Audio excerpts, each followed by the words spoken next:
क्योंकि पहली बार पश्चिम बंगाल में बीजेपी की सरकार बनेगी। इस चुनाव की असली कहानी सिर्फ सीटों की लड़ाई नहीं, बल्कि कई ऐसे फैक्टर भी हैं जिसने बंगाल में बीजेपी की जीत की बुनियाद रखी। बंगाल के किले पर बीजेपी के फतह के पीछे पीएम मोदी की रैलियां और केंद्रीय योजनाएं प्रभावी रही। इस बार चुनाव में बीजेपी ने नेशनल मुद्दों को फोकस में रखा, जिसने बंगाल में नई ऊर्जा दी। खुद प्रधानमंत्री मोदी ने रोड शो करके बंगाल के लोगों से खुद को कनेक्ट किया। कभी वो मंदिर गए, कभी फूल खरीदे, तो कभी झालमुड़ी खरीदकर लोकल दुकानदारों से जुड़े। बढ़िया बनाए। बंगाल में ममता बनर्जी की छवि और उनकी जुझारू राजनीति टीएमसी की ताकत रही, और यही खासियत टीएमसी की हार की वजह भी बन गई, क्योंकि ये चुनाव दीदी बनाम बाकी का हो गया। इसके साथ ही बीजेपी ने इस बार ममता बनर्जी पर कोई व्यक्तिगत हमला भी नहीं किया। मतदाताओं के बीच ये भी बीजेपी के पक्ष में जाने के लिए असरदार रहा। बंगाल की सियासत में मुसलमानों का वोट निर्णायक माना जाता है और ये वोट टीएमसी का कोर वोट माना जाता है। लेकिन इस बार हुमायूं कबीर ने इस वोट बैंक में सेंधमारी की। इस बार हुमायूं कबीर ने टीएमसी से अलग होकर नई पार्टी आम जनता उन्नयन पार्टी बना ली, जिससे ममता के वोट बैंक कुछ हद तक बढ़ गए। उधर बीजेपी भी आक्रामक ध्रुवीकरण की रणनीति अपनाई रही। बंगाल में इस बार महिला वोट काफी अहम रहा है। इसके लिए टीएमसी की तरफ से लक्ष्मी भंडार जैसी योजनाएं रही, तो बीजेपी ने भी केंद्रीय योजनाओं और महिलाओं की सुरक्षा के मुद्दे को बनाया। इसके साथ ही संदेश खाली और आरजी कर जैसी घटनाओं को भी मुद्दा बनाकर बीजेपी ने चुनावी हथियार बनाया और महिला मतदाताओं को अपने पक्ष में किया। पश्चिम बंगाल में बाहर से आकर काम करने वाले प्रवासी श्रमिक और उनका परिवार इस चुनाव में अहम भूमिका में रहा। देश के बड़े बड़े शहरों से ऐसी खबरें आई कि प्रवासी बंगाली श्रमिक वोट करने बंगाल गए। दिल्ली से लेकर नोएडा में काम करने वाली मेड और कई बंगाली श्रमिक ज्यादा से ज्यादा संख्या में बंगाल जाकर मताधिकार का प्रयोग किए। बीजेपी ने इस बार प्रवासी श्रमिकों के मुद्दे को भी खूब हवा दी थी, जबकि ममता बनर्जी ने श्रमिकों के पलायन को केंद्र सरकार के असहयोग वाले रवैये से जोड़ा। उत्तर 24 परगना और आसपास के इलाकों में मतुआ समुदाय का वोट बेहद अहम है। सीएए यानी नागरिकता संशोधन कानून को लेकर इस समुदाय में लंबे समय से उम्मीद रही है। पारंपरिक रूप से ये समुदाय बीजेपी का वोट बैंक माना जाता रहा। इस बार भी बीजेपी ने इसे अपने पक्ष में भुनाने की कोशिश की थी, जबकि टीएमसी ने स्थानीय मुद्दों और भरोसे के जरिए यह संतुलन साधने की रणनीति अपनाई। पश्चिम बंगाल का चुनाव इस बार बीजेपी के लिए आर पार का रहा और इसीलिए पार्टी ने अपने बूथ मैनेजमेंट और ग्राउंड कैडर को फुल एक्टिव कर रखा था। इसके साथ ही बीते कुछ सालों में बीजेपी ने अपना संगठन काफी मजबूत किया। इसके साथ ही चुनाव आयोग ने जिस तरह से सुरक्षा बलों की तैनाती की, उससे फर्जी वोटिंग रोकने में काफी मदद मिली। इसके साथ ही एसआईआर यानी स्पेशल इंटेंसिव रिवीजन के जरिए वोटर लिस्ट से कई फर्जी नामों को हटाया गया, जिसका असर साफ दिखा।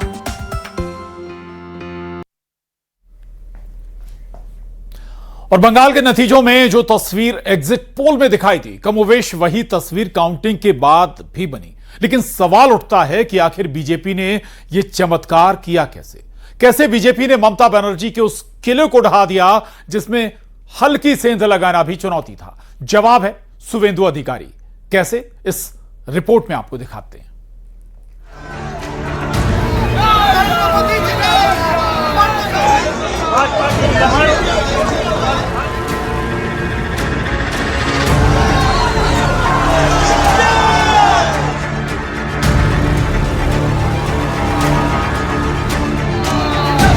बंगाल विजय के सबसे अहम किरदार शुवेंदु अधिकारी।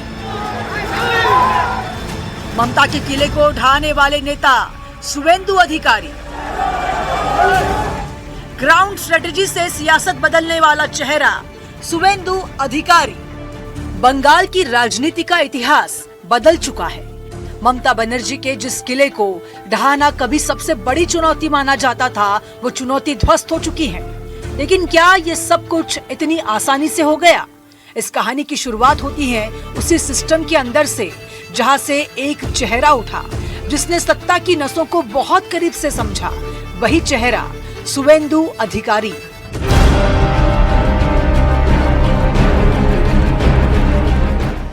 कभी ममता बनर्जी के सबसे भरोसेमंद सिपाही और आज उनके सबसे बड़े राजनीतिक चुनौतीकर्ता।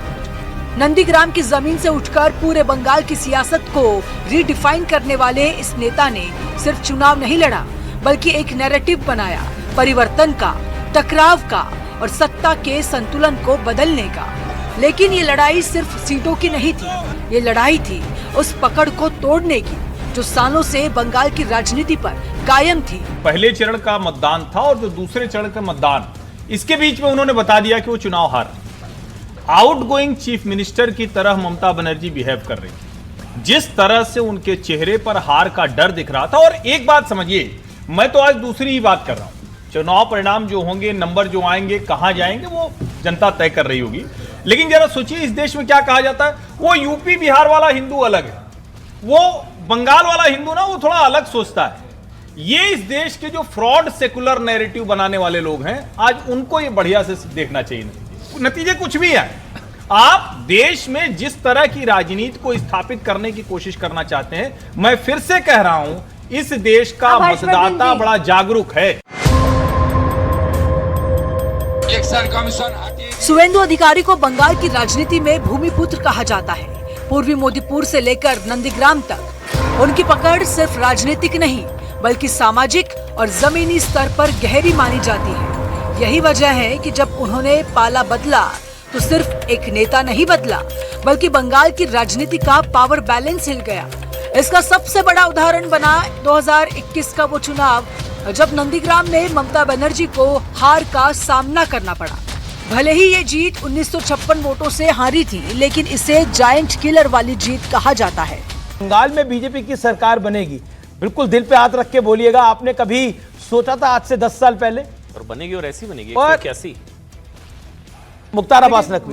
मैं तो मुझे ये सौभाग्य है कि मेरा ये सौभाग्य है कि मैं बंगाल का संगठन का इंचार्ज भी रहा हूँ। yes, yes, yes. मैं मानता हूँ कि एक संकल्प था, भारतीय जनता पार्टी के कार्यकर्ताओं का संकल्प था, और जो शहादतें हुई हैं वहाँ पर, जो कत्लेआम कार्यकर्ताओं का भारतीय जनता पार्टी के हुआ है, तो उस का तो कोई जो है वो मुझे नहीं लगता कि उसकी भरपाई हो पाएगी। 2020 में सुवेंदु अधिकारी ने टीएमसी छोड़कर बीजेपी ज्वाइन की। 2021 में सुवेंदु अधिकारी को भी बंगाल चुनाव में चेहरा बनाया गया। भले ही चुनाव में टीएमसी ने जीत दर्ज की थी, लेकिन जो आंकड़े सामने आए थे, उन्होंने 2026 के विधानसभा चुनावों की पटकथा लिख दी थी। अब जरूरत थी तो बस उस जड़ तक पहुंचने की, जिसके बूते ममता बनर्जी को शिकस्त देना चुनौती माना जाता था। यहाँ सुवेंदु अधिकारी ने एक बार फिर न सिर्फ ममता बनर्जी को नंदीग्राम और भवानीपुर से सीधी चुनौती दी, बल्कि अपने आक्रामक चुनाव प्रचार से बंगाल चुनावों की हवा बदल दी। के बाद ये रिस्पॉन्स क्या सिग्नल कर रहे हैं? ये तगड़ा है, ममता हारेगी, बहुत वोट से हारेगी। वो लोग क्लेम कर रहे हैं कि 225 से जीतेंगे। वो क्लेम करने दी। इन नतीजों के पीछे एक बड़ा कारण ये भी है कि सुवेंदु अधिकारी सिर्फ विपक्ष के नेता नहीं हैं, बल्कि उस सिस्टम के एक्स इनसाइडर हैं जिसे हराने निकले हैं। वो हर उस फॉर्मूले को जानते हैं जिसे ममता बनर्जी अपनी जीत की गारंटी मानती थी। और जब कोई खिलाड़ी खेल के नियमों को अंदर से समझ पाए, तो फिर मुकाबला सिर्फ चुनाव नहीं रहता, वो रणनीति बन जाता है। भारतीय जनता पार्टी के लिए बड़ा एक टफ क्षेत्र वो पूरा इलाका माना जाता था। कलकत्ता की जो पिछली 11 सीटें जो कलकत्ता शहर की आती हैं, उसमें पिछली बार हमारा खाता नहीं खुलने वाला था। इस बार आपको अप्रत्याशित परिणाम इस पूरे रीजन में मिलने जा रहे हैं। बंगाल की इस सियासी लड़ाई ने एक बात बिल्कुल साफ कर दी है कि अब मुकाबला सिर्फ चेहरों का नहीं रहा, बल्कि रणनीति और जमीनी पकड़ का हो चुका है। सुवेंदु अधिकारी ने ये साबित किया है कि अगर सिस्टम को अंदर से समझा जाए तो सबसे मजबूत किले को भी हिलाया जा सकता है। ममता बनर्जी के खिलाफ ये लड़ाई सिर्फ चुनावी नहीं थी, बल्कि एक नैरेटिव वॉर थी, जिसमें हर चाल सोची समझी थी। आज बंगाल की सियासत एक नए मोड़ पर खड़ी है, जहां सत्ता का संतुलन बदल चुका है और राजनीति का खेल पहले से कहीं ज्यादा खुला और आक्रामक हो गया है। अब सवाल सिर्फ इतना है, क्या ये बदलाव स्थायी होगा या बंगाल फिर एक नया मोड़ लेगा?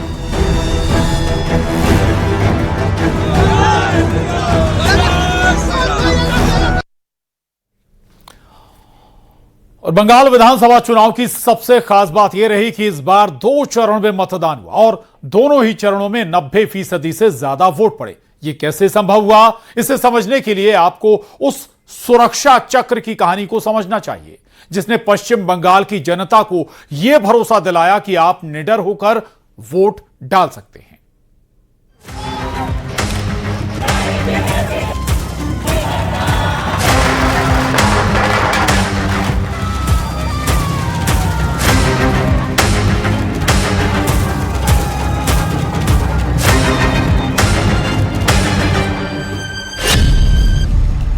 कैसे रिकॉर्ड मतदान ने बदली बंगाल की फिजा,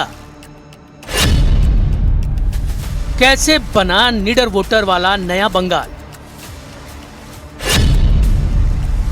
बंगाल के सुरक्षा चक्र की पूरी क्रोनोलॉजी।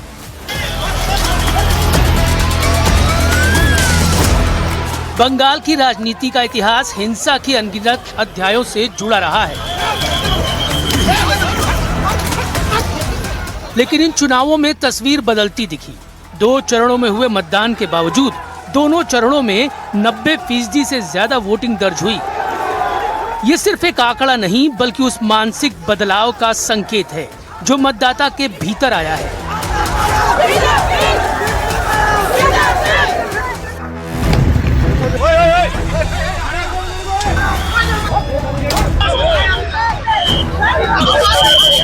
पहले जहां वोट डालना जोखिम भरा फैसला माना जाता था, वहीं अब पश्चिम बंगाल की जनता ने खुलकर अपने मताधिकार का इस्तेमाल किया।